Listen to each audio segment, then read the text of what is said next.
Hey guys, it's Dr. Justin Marcagiani. Today's video is going to be on sweet cravings. Why do you have sweet cravings? We'll go into some of the common and more uncommon reasons why. And before you do, please smash that like button. It really helps the search algorithm. Put your comments down below. Let me know things that you've done to kind of get on top of your cravings so you can be in control of what you put in your mouth. All right, so let's dive in. What's causing sweet cravings? So there's a couple of different things. So first off, not eating enough calories. If you're not getting enough calories, and again, calories, I use calories because it's an easy thing people know. It's a metric for energy essentially.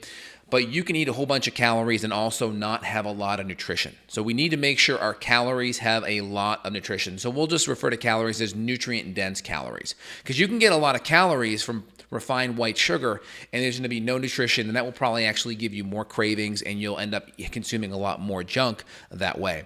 So we want to make sure it's nutrient-dense calories because our body and our brain and our metabolism and all of our body systems run on the nutrients, the micro and macronutrients to run those systems. So we got to make sure the calories we consume are nutrient dense.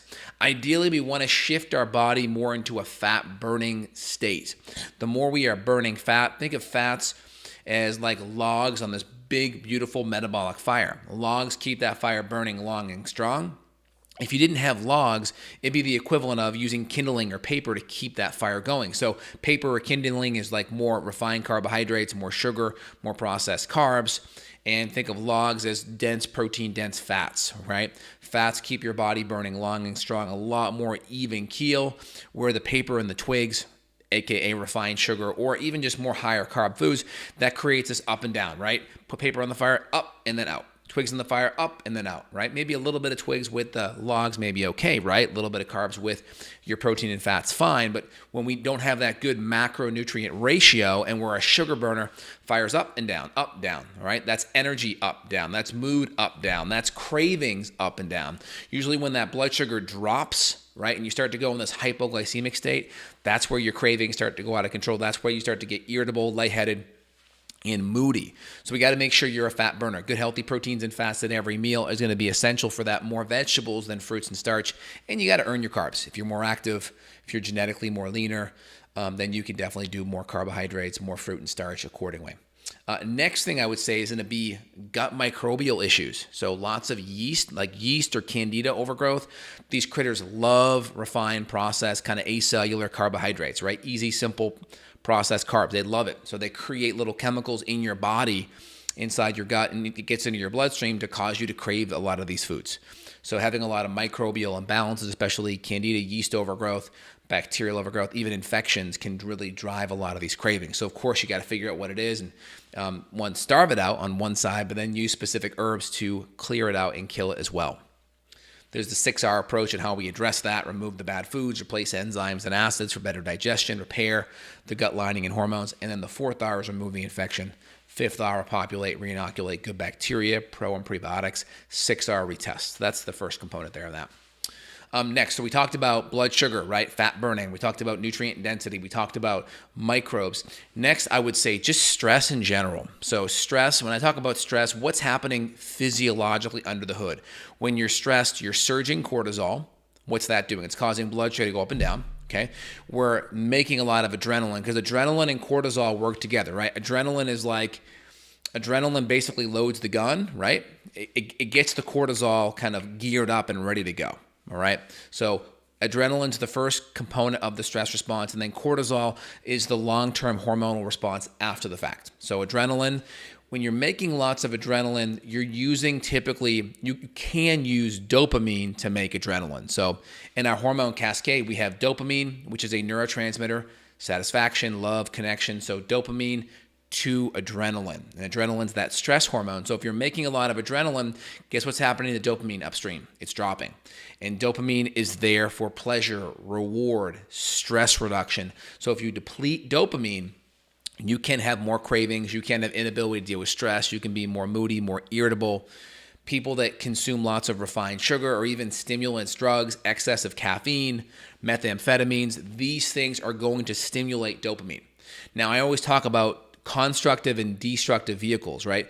Destructive vehicles are like refined sugar, stimulants, drugs, because it's like whipping a tired horse. Yeah, you can get that dopamine modulation, but it's not fixing the issue. It's not healing or supporting your body. It's trying to go all night by snorting some cocaine and Adderall so you can study all night. Well, the next night you're going to be absolutely done, right? It's kind of like that. So if we use constructive vehicles like adaptogenic herbs or just a really good diet that's rich in B vitamins, keeping carbs in check, maybe using certain amino acids like tyrosine, we can actually use constructive vehicles like they boost it up, but it's in a constructive way. It's actually supporting and building, not just trying to get a one and done, if you will.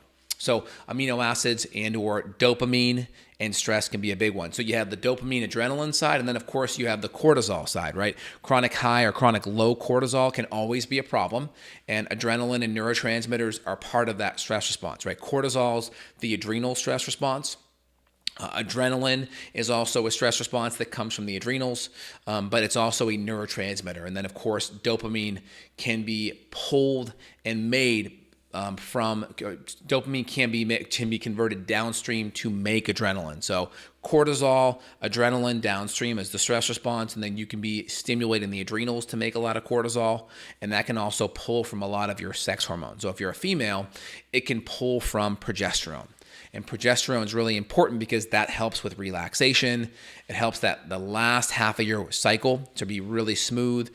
Not a lot of excessive bleeding, not a lot of excessive cramping, moodiness, sleep, relaxation. So it helps with all those things. So progesterone can be pulled downstream to make cortisol, just like dopamine on the neurotransmitter side can be pulled downstream to make adrenaline and stress response. So low progesterone, low dopamine, those are all factors in why you may have cravings. And then other just nutritional issues like lacking certain B vitamins, lacking magnesium, all these certain nutrients play a big role, amino acids. If we're not digesting our food well, right, all of these nutrients may get bottlenecked, meaning we're not going to fully be able to absorb them, utilize them, get them into our bloodstream and be able to use them. So you really want to get to the root cause. So kind of my top 5 list of why you have sweet cravings. Not keto adapted, right? Not burning good fat for fuel, right? Throwing too much paper and twigs and kindling on our metabolic fire. 2, I would say off the bat, is just not getting enough nutrition, nutrient-dense calories, and that includes all the other nutrients I mentioned. Number 3 is going to be hormonal. So that could be progesterone, cortisol issues. It can also be neurotransmitter based, right? You're burning up a lot of your dopamine and you're converting it downstream into adrenaline. That all plays major roles. And the 5th thing would be just absorption. We're just not absorbing and digesting and breaking down our foods because of low stomach acid, poor digestion, gut infections. And I talked about earlier, the microbes also cause cravings. Candida, yeast, bacterial overgrowth, they all play a major role in creating chemicals that cause you to crave a lot of these foods. So I hope this helps you out and gives you a deeper understanding of why you may have cravings for sugar and sweets and what you can do about it. Hope that helps. Again, if you want to click down below, you can reach out to myself and or my colleagues. We're available all over the country for virtually, right, phone and or video chat for functional medicine and nutrition consultation and support. So if you want to reach out, feel free to click down below. If you enjoyed the content, give me a thumbs up, share, put your comments down below. All right, I'll open it up for a live Q&A here. What is cooking? What kind of questions do we got? All right. I'm going to try to just keep to questions that pertain to this topic, guys, just an FYI.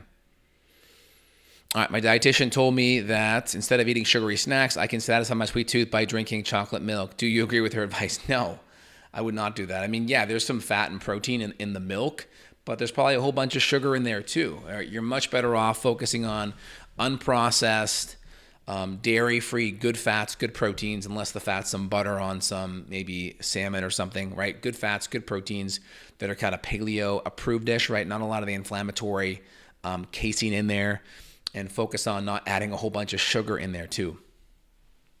All right, I'm going to try to keep it to questions that pertain to this. All right, good. Please, while fasting, I lose weight and I'm thin. How to fast and keep weight? So you can't do that. You can't fast. If you already have weight issues, you're not going to be able to gain weight if you're fasting. Fasting is going to help. You're getting less calories in your body, so you're less anabolic. You have less nutrition coming in, and so you're definitely going to lose weight if you're fasting.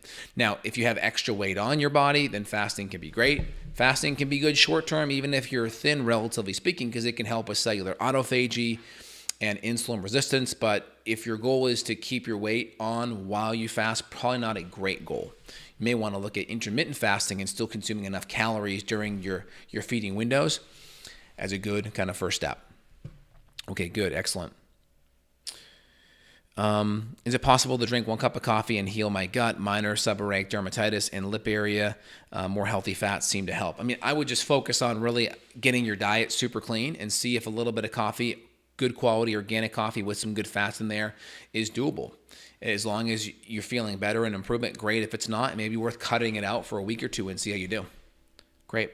Is it correct that low iron can cause low dopamine? Well, especially it's more common with females that cycle because they lose blood every month because of their cycle, they menstruate. And so you could definitely have low iron because of that. And if you have low iron because you're bleeding heavy, then you probably also have progesterone imbalances. You probably already have estrogen issues and hormone issues. So yeah, you want to fix the iron, but you also got to look upstream at why those hormone issues are present and why you're maybe bleeding too heavy, or if you're a vegetarian or vegan, that's another possible cause, or because you are not absorbing or digesting your foods, right? And so, yeah, if you're not carrying oxygen properly, because you need iron to bind to your hemoglobin to carry oxygen. And if you don't carry oxygen, your metabolic processes may be impaired, and that would also include dopamine.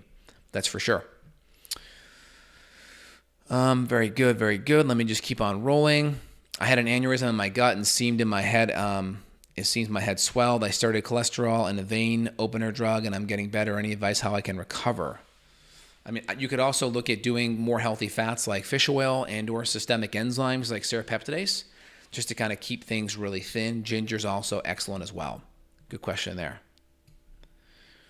Can you be undiagnosed diabetic if you're fasting insulin's at 3.4? Probably not. 3.4 is a pretty good level for fasting insulin. I would say that's impossible for type 2 diabetes. Because for type 2, you need insulin resistance. So for insulin to be resistant, it has to be higher.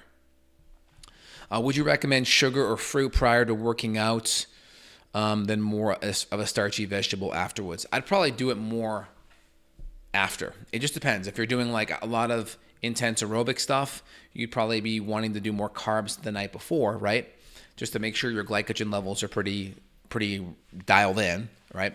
But if you're just doing some workout in the gym, I would probably be more in a fasting state and really utilize more carbohydrates post-workout to increase my insulin levels to help amino acids get into the muscle. Pretty simple. Mom, 60s, lower carb, does intermittent fasting, has 3 episodes of faint nausea and passing out. Hospital says she's fine after saline IV. What are your first steps to remedy this? So there's definitely some electrolyte issues. So you have to make sure if she's doing a lot of intermittent fasting, is she eating enough that day? And you have to look at making sure she's getting extra electrolyte support. Going lower carb, I mean, you should have unlimited access to avocados, green vegetables, maybe add in some celery juice and add in some extra really good electrolyte support. I heard if you mix sugar with vitamin C, like your typical lemonade, then your body will absorb more of the sugar instead of the vitamin C, as they have similar molecular structure. Yeah, that makes sense. I could definitely buy that. I know if you have a lot of carbohydrates and sugar, especially when you're sick, that can prevent your vitamin C from working inside your cells because that sugar does dock where that vitamin C would be from a receptor site standpoint. Good questions there. All right, I think we answered all the major issues here, guys. Major questions. Good, very good, very good, very good. Dr. J stopped both benzos and alcohol 10 months ago. Great diet, muscles in head, neck, and abdomen, rigid, tense, dizziness. I don't take any drugs or supplements. Any ideas on things to relieve it? So I would really look at doing things like L-theanine and GABA and magnesium, things to help naturally relax the muscles, relax the nervous system. Maybe do things like collagen and make sure you're consuming a really super high quality diet with good proteins and good fats too. Good questions, guys. If I have a whole candida complex and leaky gut and I am IF, intermittent fasting, and doing low carb, will masticating juicer be helpful for rebuilding my body? So if your digestion isn't great, yeah, I mean, doing a little bit of juice or vegetable juice or cooking your food better so it's easier to absorb, those are all really good things. I heard unsaturated fats are bad for the virus going around. I mean, unsaturated fats like avocados and unsaturated fat, so that's a good thing. I have no problem with that. Olive oil is an unsaturated fat. So I think unsaturated fats are fine as long as they're on the healthy side. They're not as processed. There's a lot of polyunsaturated vegetable oils, safflower, canola. These are more unnatural because they have to be processed at very high heats and they can damage the fats. But fats that don't have to be processed as much, like avocado, coconut's more saturated, olive oil, cold press, right? Palm oil, these are all good fats due to the processing being less, and they're not going to drive as much of that omega-6 inflammation. Hope it helps, guys. All right, any other questions or information, feel free to check down below. Hope you guys enjoyed it and can take some good action pieces out of it. Have a good day, y'all. Bye now.